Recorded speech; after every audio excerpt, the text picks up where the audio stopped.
Hey guys, how's it going? Welcome back to my channel. Today I'm continuing with my Beatles series. We are in part 2 where I'm listening to some of the solo albums from the four guys. I did go on my Beatles discography journey. Last year I ended it a few weeks ago. Now I'm checking out their solo albums, some of them, not all of them.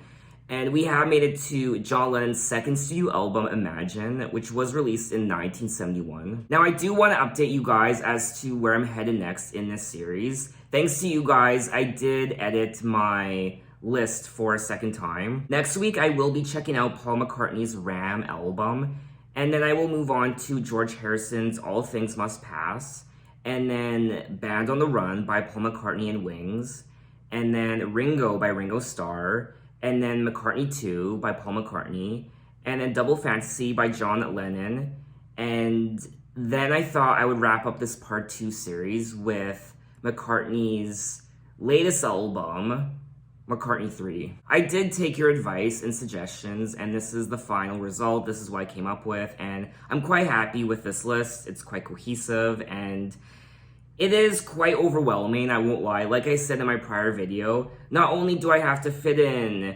albums from one artist, but I have to fit in albums from 4 different musicians from the same band, and there are so many solo albums, so it can be quite overwhelming to figure out which albums to listen to, which ones not to listen to. I also like the idea of ending this part 2 series on the most recent album released from one of the Beatles members, Paul McCartney, McCartney 3, which was released in 2020. I feel like by doing that, my entire Beatles series would have come full circle, starting with Please Please Me, the Beatles' debut album, and then ending part 2 with McCartney 3 from 2020. I don't know, it feels right.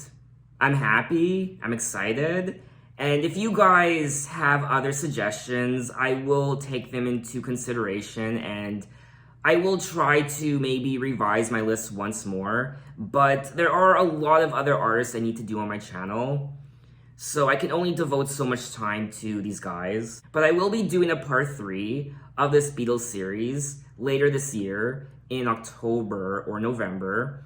And I think what I'm going to do with that part 3 series is I'm going to make it more interactive. So I'm not going to choose the albums in that series. I'm going to let you guys choose the album. So I'll do some sort of voting poll. Now it says here that Imagine the album was written and recorded during a period of particularly bad feelings between John Lennon and former bandmate Paul McCartney, following the Beatles' breakup the year before, and Paul McCartney winning the case in the High Court to have their legal partnership dissolved. The lyrics of the album reflect peace, love, politics, and John Lennon's experience with primal scream therapy, and following a period of high personal tensions and attack on his former writing partner, Paul McCartney. Now I will be listening to the Ultimate Collection version of Imagine, which means I will be listening to 11, 12, 13, 14, 15 tracks for a total of 1 hour and 1 hour, dear God, no, 57 minutes. The only tracks I recall hearing from this album are tracks 1 and 16,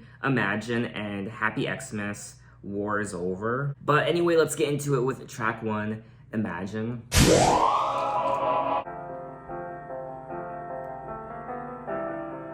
Imagine there's no heaven, sees if you try.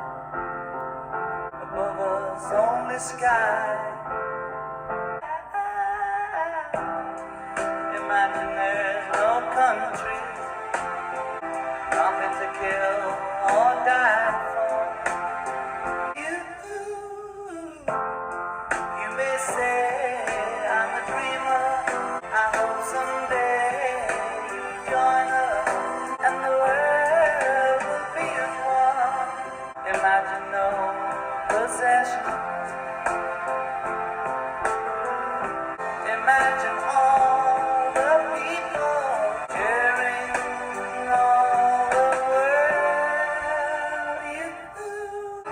I hope someday you join us and the world will live as one. That was track 1, Imagine, and I do think that this is regarded as John Lennon's most popular song. I mean, when people think of John Lennon, they think of Imagine. At least I do. I imagine back in the day, in 1971, this song might have been a bit controversial. The overall composition is so delicate, especially the piano. The piano is one of the highlights for me, and John Lennon did play the piano. Imagine there's no heaven, it's easy if you try, no hell below us, above us only sky. Imagine all the people living for today.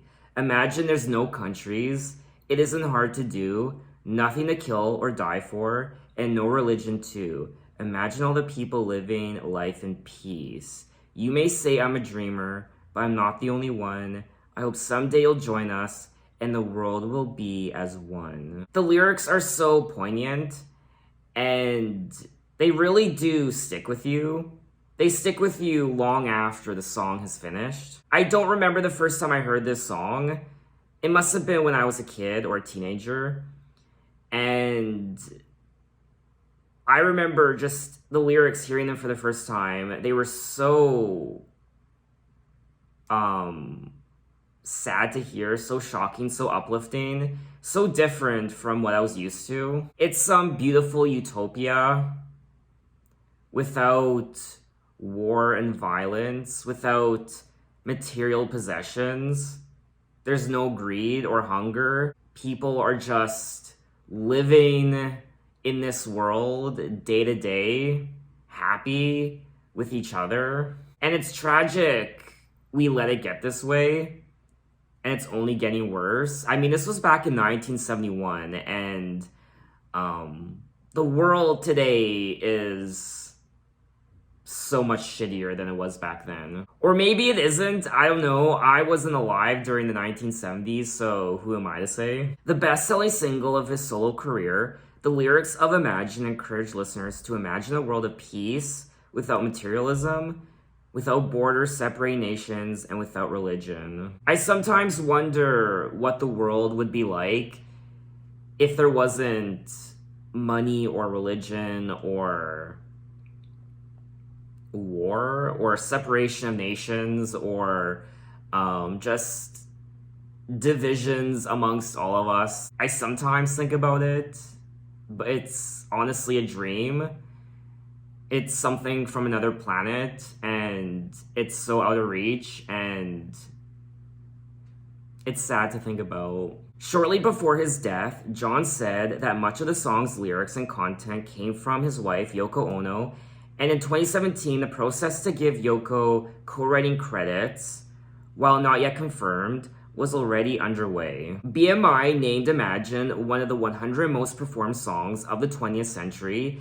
In 1999, it was ranked number 30 on the RIAA's list of the 365 songs of the century.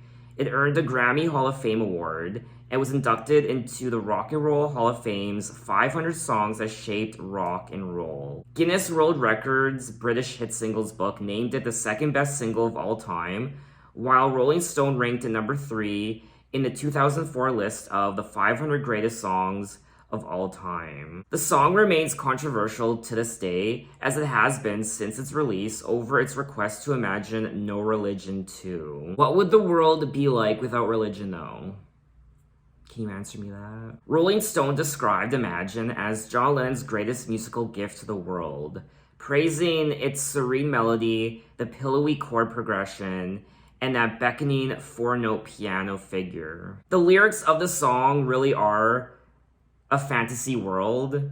It's something that could never have happened as long as humans are on this planet. I think this song is beautifully tragic, and it resonates with you. Lyrically, it's quite powerful, and the instrumental itself is stirring, the piano, and his vocals are wonderful. It's somber, there's a sense of hope, but at the end of the day, after listening to the song, you realize that this is a world that can never be. I mean, this song is just as prevalent now as it was back then, especially now in 2022 because of what's happening in the world. It's just sad. But anyway, let's move on to track 2, Crippled Inside. You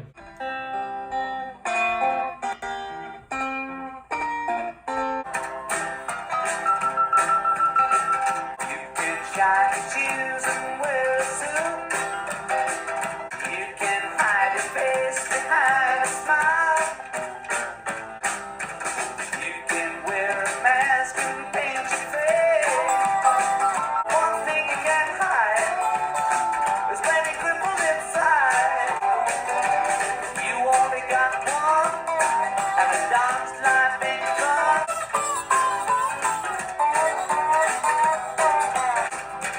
You can go to church and sing a hymn. One thing you can't hide is when you're crippled inside.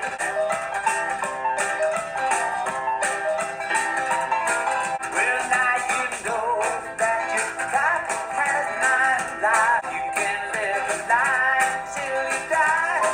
One thing you can't hide is when you're crippled inside. That was track 2, Crippled Inside. And I wasn't expecting the sound of this song. It was quite country sounding, a little vaudevillian, I guess. And I did like it. Would I listen to it again? I don't think I necessarily would, but it was interesting to listen to for the first time. Now, George Harrison did play on this track. I also liked John's vocals on this track as well. You can shine your shoes and wear a suit. You can comb your hair and look quite cute. You can hide your face behind a smile. One thing you can't hide is when you're crippled inside. You can wear a mask and paint your face. You can call yourself the human race. You can wear a collar and a tie. One thing you can't hide is when you're crippled inside. He also goes on to say, you can go to church and sing a hymn. You can judge me by the color of my skin. You can live a lie until you die. One thing you can't hide is when you're crippled inside. So I do like the lyrics of this song. A lot of people do hide who they really are behind masks. A mask of happiness, or their makeup, their clothing, their religion, their opinions, what have you. But one thing you can't hide is when you're crippled inside, when you're in pain, that sorrow, that anguish, that hurt. But anyway, let's move on to track 3, Jealous Guy.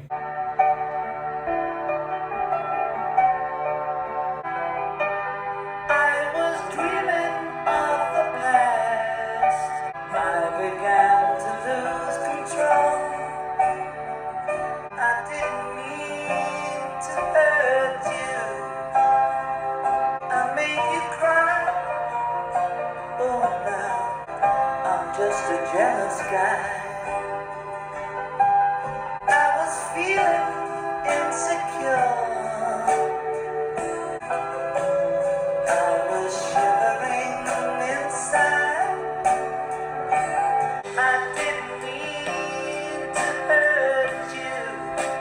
I made you cry. Oh, now I'm just a jealous guy.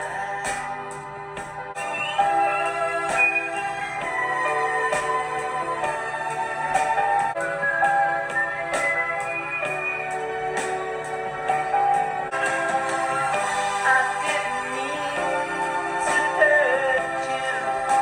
I didn't want to hurt you. I'm just a jealous guy. I didn't mean to hurt you. I didn't want to hurt you.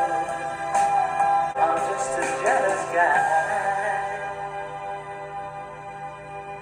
That was track 3, Jealous Guy, and this was such a gorgeous song.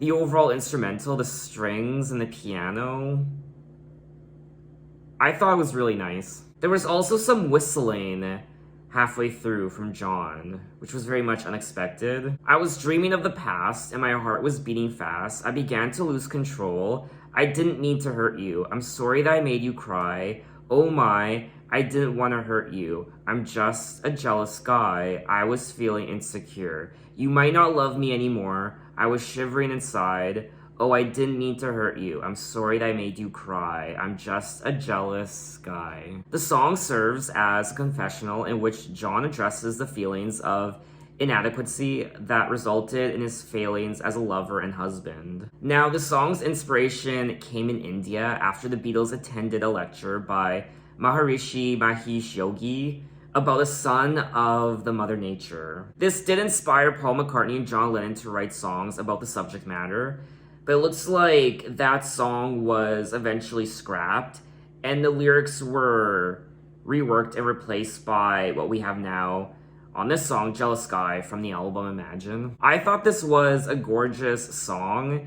It's very pleasing and calming. I like the energy. I guess my only gripe is it is a bit long. I felt like towards the end it kind of just dragged on and on. I wish it was a bit shorter. When I listened to it again, I would maybe... For me, this isn't really a go-to track that I would want to listen to all the time, but it was very nice to listen to for the first time. Anyway, let's move on to track 4, It's So Hard.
That was track 4, It's So Hard. Another song on the album where I like the overall instrumental. I like the horns, the saxophone, and there was also the tambourine, the strings, the bass, electric guitar, piano by John Lennon. So that was probably my favorite part, the overall instrumental. I wasn't crazy about the lyrics and the overall melody and story of the song. You gotta live, you gotta love, you gotta be somebody, you gotta shove, but it's so hard, it's really hard. Sometimes I feel like going down. You gotta eat, you gotta drink, you gotta feel something, you gotta worry, but it's so hard, it's really hard. Sometimes I feel like going down. You gotta keep your woman satisfied, but it's so hard, it's really hard. Sometimes I feel like going down. Now it says here that the lyrics describe one of John's attitudes towards life, complaining about difficulties and the need to eat and love, commenting that sometimes things get so difficult he wants to stop trying. But then he ultimately finds solace with his lover. The song incorporates double entendres such as going down, which is used to mean a giving up early in the song, but refers to oral sex later in the song. So I did initially think, especially this part here, you gotta keep your woman satisfied, but it's so hard, it's really hard. Sometimes I feel like going down. Going down. So my dirty mind was thinking going down on his woman, but I didn't want to say anything. It's one of those situations where you think it might be about that, but you're not sure. It could mean different things, so you just don't say anything. There's also the double entendre of it's so hard, it's really hard, you gotta keep your woman satisfied. So I was thinking of, you know what I mean. It's So Hard is another song from the album that I liked listening to for the first time, but unfortunately, I just don't really see myself going back to the song a lot. I will say though, in my opinion, this album doesn't sound as depressing or sad or angry as his prior album, his debut solo album, Plastic Ono Band. He still touches on very serious things, when it comes to his personal life and his views on the world, on this imaginary utopian world and what have you. But the overall energy of the album isn't as hostile and angry as his prior album. But let's move on to track 5, I Don't Want to Be a Soldier.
That was track 5, I Don't Want to Be a Soldier, Mama. This song is also known as I Don't Want to Be a Soldier and I Don't Want to Be a Soldier, Mama, I Don't Want to Die. Another song on the album where I liked the instrumental, all of the various instruments such as the horns, like the saxophone, and of course there were tambourines, maracas, drums, strings, piano, electric guitar, everything. Lyrically, he is saying, well, I don't want to be a soldier, mama, I don't want to die. Well, I don't want to be a sailor, mama, I don't want to fly. I don't want to be a failure, mama, I don't want to cry. And he also says, I don't want to be a rich man, mama, I don't want to cry. I don't want to be a poor man, mama, I don't want to fly. I don't want to be a lawyer, mama, I don't want to lie. I don't want to be a soldier, mama, I don't want to die. This song really does tie in with the overall theme of the album. This sense of peace and war, and imagine this utopian world, this imaginary world without religion, without war, without division among nations. I don't want to be a soldier, mama, I don't want to go to war. I don't want to be a soldier because I don't want to die. So when he says, I don't want to be a churchman, I'm thinking of that one lyric where he sings about imagine a world without religion. He doesn't want to be rich, he doesn't want to be poor, he doesn't want to be a lawyer, he doesn't want to be a soldier. He wants to live in this world of peace where you can just live your life and be happy without that worry, I guess. The song's lyrics oppose the expectations of society. I did like listening to the song for the first time, but unfortunately, I mean, I can appreciate the song for what it is, but I'm finding a lot of the songs on this album just don't have a lot of replay value, at least not for me. They're very nice to listen to for the first time. I am enjoying myself, but they're not songs I'm itching to want to listen to again right away. But what I can appreciate about this album so far is the social commentary in the lyrics, how strong his views and opinions are on society and the world in general, and also the overall instrumental. But let's move on to track 6, Give Me Some Truth. I'm sick and tired of hearing things from uptight outside. Just give me some truth. Psychotic, big-headed politics, all running for truth. Real short head, yeah, been some tricky dicky, gonna roll over top, so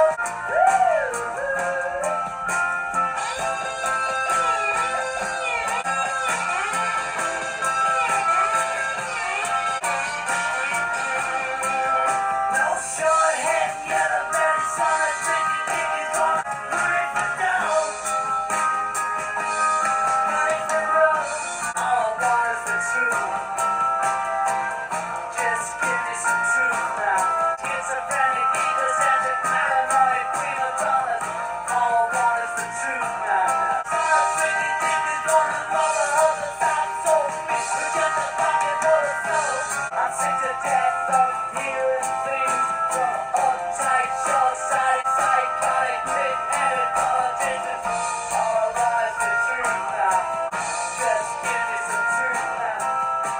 That was track 6, Give Me Some Truth. And this is such a John Lennon song. From my understanding, John Lennon is definitely the most outspoken Beatles member. He's the most opinionated, especially when it comes to politics and the state of the world and war and what have you. I mean, I guess I liked listening to it. I can appreciate the lyrics and what he's singing about, but this really isn't a song I would want to listen to again. Give Me Some Truth contains various political references emerging from the time it was written during the later years of the Vietnam War. It also includes a sly guitar solo from George Harrison. I'm sick and tired of hearing things from uptight, short-sighted, narrow-minded hypocrites. All I want is the truth.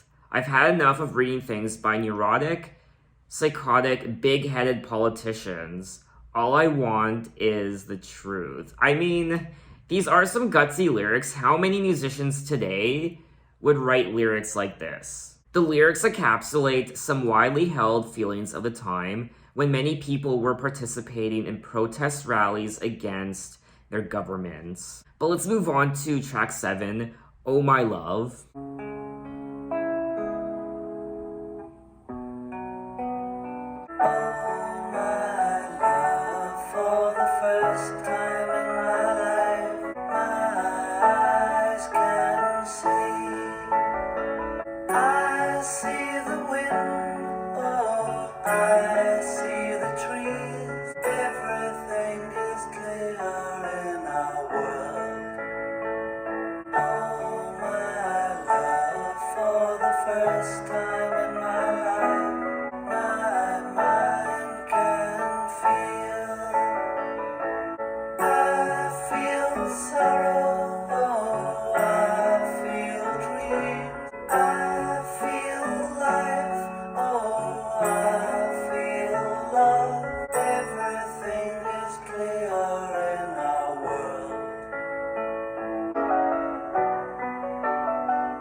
That was track 7, Oh My Love.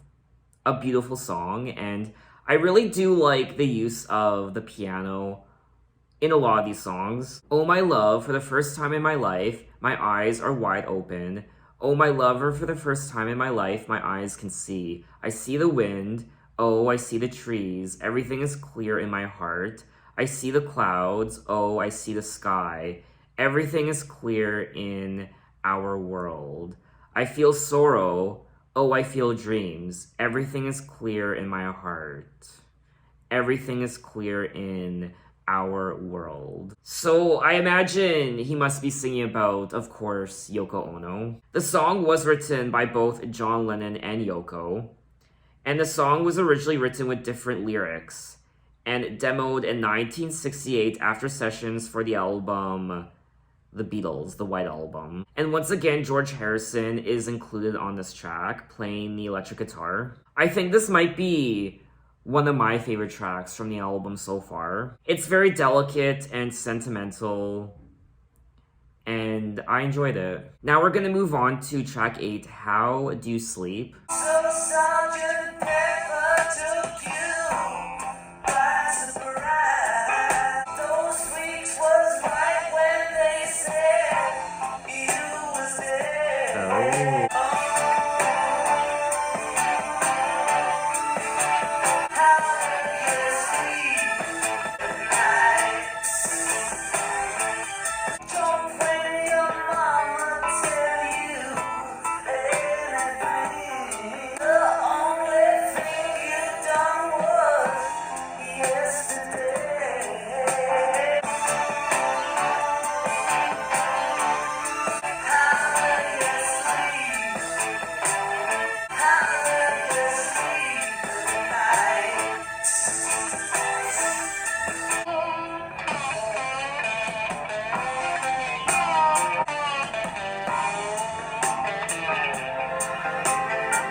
That was track 8, How Do You Sleep at Night? Ooh, I like doing that. I quite enjoyed this track, more so for the lyrics, and from my understanding, I mean, it's quite obvious the song is about Paul McCartney. So Sgt. Pepper took you by surprise. You better see right through that mother's eyes. Those freaks was right when they said you was dead. The one mistake you made was in your head. How do you sleep? How do you sleep at night? I'm doing that. I'm gonna take that. I'm gonna steal it. The only thing you done was yesterday. Yesterday. And since you've gone, you're just another day. A pretty face may last a year or two, but pretty soon they'll see what you can do. I will say this is probably one of my favorite tracks from the album. I quite enjoyed it. John Lennon wrote the song in response to what he perceived as personal slights by Paul on Paul's Ram album, which I will be listening to next week. Ooh, the plot thickens. I don't know the whole story yet. I only know one side of the story, and that's John's side, so I will know Paul's side once I listen to Ram next week. The track also includes a slide guitar solo played by George Harrison once again. John wrote How Do You Sleep in the aftermath of Paul McCartney's successful suit in the London High Court to dissolve the Beatles as a legal partnership. The ruling had followed the publication of John's defamatory remarks about the Beatles in a December 1970 interview with Rolling Stone, and Paul and his wife Linda taking full-page advertisements in the music press in which, as an act of mockery towards Lennon and Yoko, they were shown wearing clown costumes and wrapped up in a bag. Oh my. The lyrics of How Do You Sleep referred to the Paul is dead rumor. Those freaks was right when they said he was dead.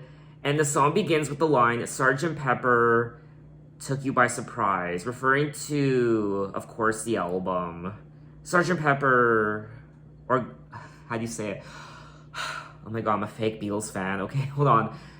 Sgt. Pepper's Lonely Hearts Club Band. In 1980, John Lennon stated, I used my resentment against Paul to create a song, not a terrible, vicious, horrible vendetta. I used my resentment and withdrawing from Paul and the Beatles and the relationship with Paul to write How Do You Sleep. I don't really go around with those thoughts in my head all the time. Ugh, drama. So it looks like, from my understanding, this song was more of a therapy session for John, who just wanted to express his frustrations. Anyway, though, let's move on to track 9, How.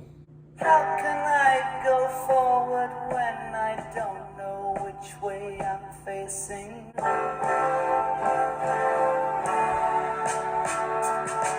I'm not sure.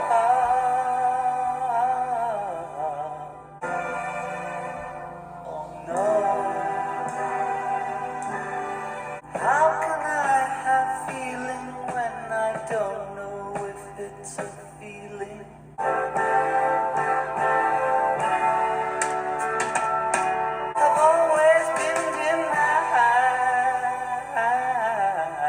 You know life can be long, and you've got to be so strong. How can I give love when I don't know what it is I'm giving? Oh no. You know life can be long, and you've got to be so strong. How can we go forward when we don't know which way we're facing? How can we go forward into something? Oh no.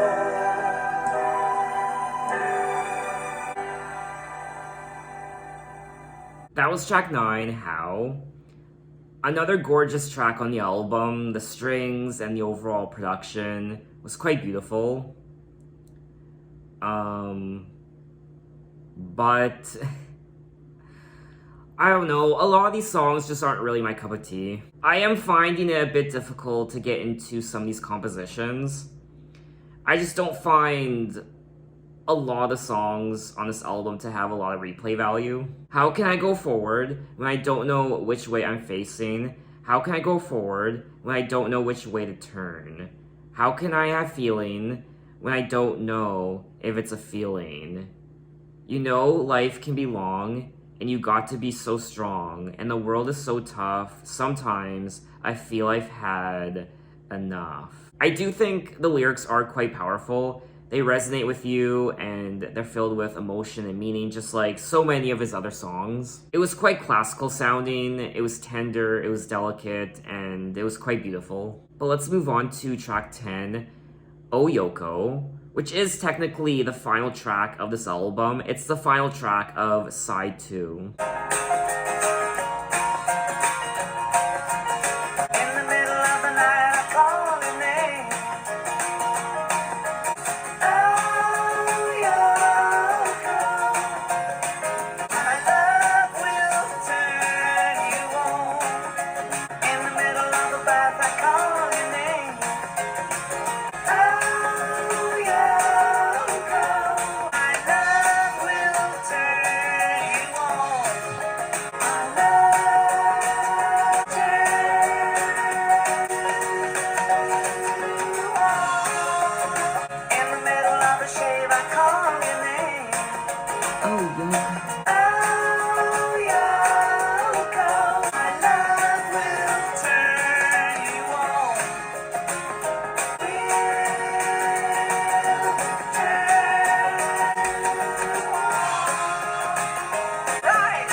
That was track 10, Oh Yoko. And this song is pretty self-explanatory. It was quite cute. It's pretty much a love letter to Yoko Ono and how much she means to him. In the middle of the night, in the middle of my bath, I call your name. Oh Yoko, my love will turn you on. My love will turn you on. In the middle of a shave, I call your name. In the middle of a dream, I call your name. Oh Yoko, my love will turn you on. One of my favorite parts of the song was the harmonica. I love the harmonica so much, and it was, of course, played by John Lennon. The song was written about his wife, Yoko Ono, and features Nicky Hopkins on piano and co-producer Phil Spector on harmony vocal. John began writing the song in 1968 during the Beatles' visit to India, but was not fully completed until the sessions for Imagine 3 years later. My only negative about the song is it's way too long. This could have easily been just over 2 minutes, 2.5 minutes, but it kind of just kept going on and on and on for over 4 minutes. I feel like I would have liked it more if the length was trimmed down. But anyway, we are gonna move on to track 11, Power to the People.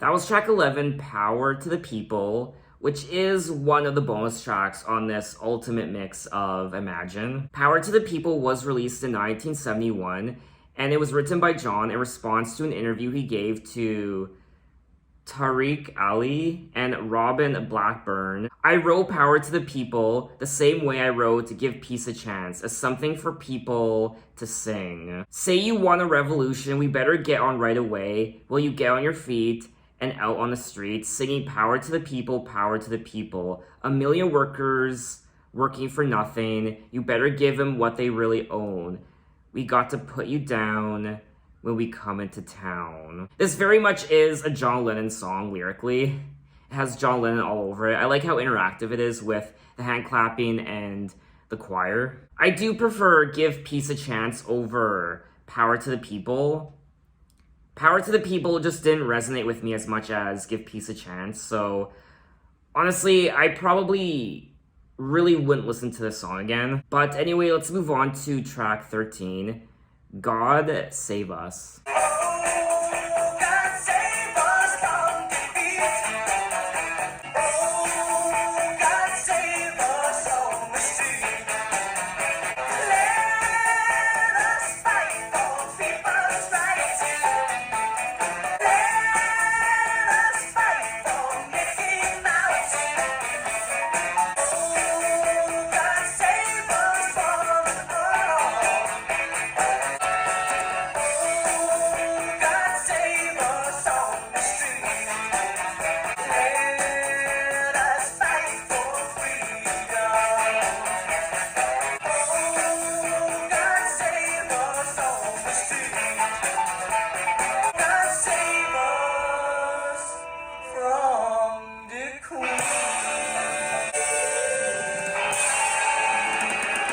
That was God Save Us, another political song from John Lennon. God save us one and all. God save us from defeat. God save us from the war. God save us on the street.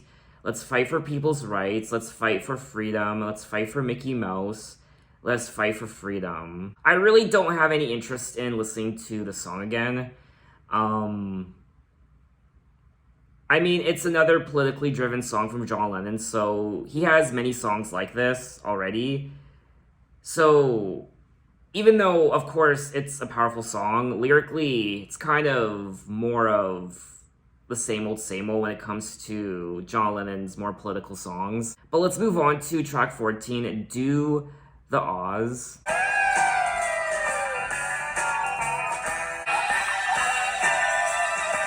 Is that Yoko? Oh, it is Yoko.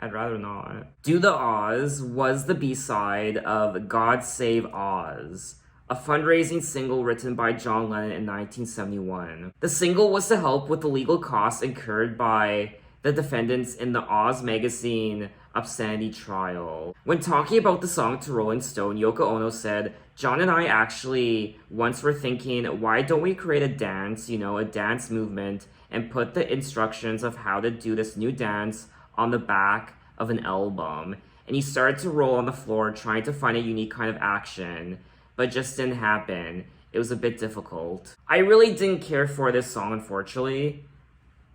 And of course we hear Yoko Ono on the track. Some of her jungle sounds, her screeching and monkey noises. But anyway, we have made it to the end of my video with track 16. Happy Xmas, war is over. Happy Christmas, Yoko. Happy Christmas, Julie. So this is Christmas, another year over, and so this is Christmas. I hope you heard from the old and the young. Merry Christmas. Let's hope it's a good one without any fear. And so happy Christmas. Merry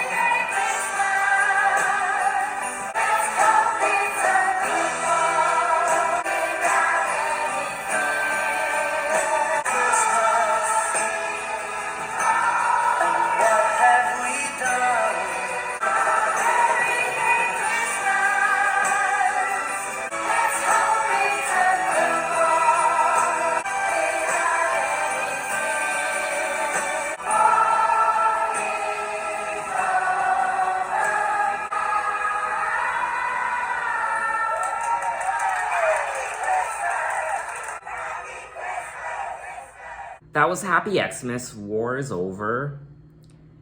And I have heard this song my entire life during the holidays.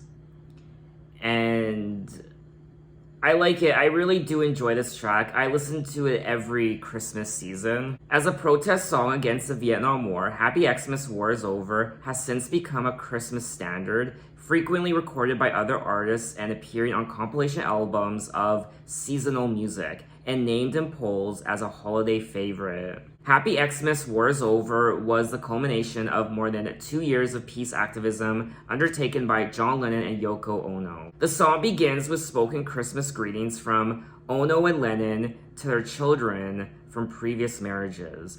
Oh, I didn't know that. I absolutely love the children's choir on this track, the Harlem Community Choir. And so this is Christmas for weak and for strong, for the rich and the poor ones, the road is so long, and so happy Christmas for black and for whites, for the yellow and red ones, let's stop all the fight. A very Merry Christmas and a Happy New Year, let's hope it's a good one, without any fear. I personally think this is one of the most powerful Christmas songs we hear during the holidays. This is one of my personal favorite songs from the entire album of Imagine. John conceived Happy Xmas, War is Over as a means of elaborating upon the themes of social unity and peaceful change enacted through personal accountability and empowerment that served as the basis of the earlier Billboard campaign, trying to convey optimism while avoiding the sentimentality that he felt often characterized Christmas songs. That's why I also like this song. It's quite different from all the other Christmas songs you hear.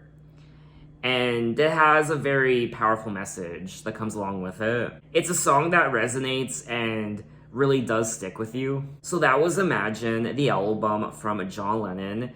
And first and foremost, I do want to say that I can really appreciate how brave John was to sing about a lot of the things he did on this album lyrically. He's very outspoken when it comes to politics and the state of the world. He isn't afraid to go there, to be controversial, and to fully devote yourself to something that you believe in 100%. I personally think this album isn't as sad and angry as his debut solo album, Plastic Ono Band.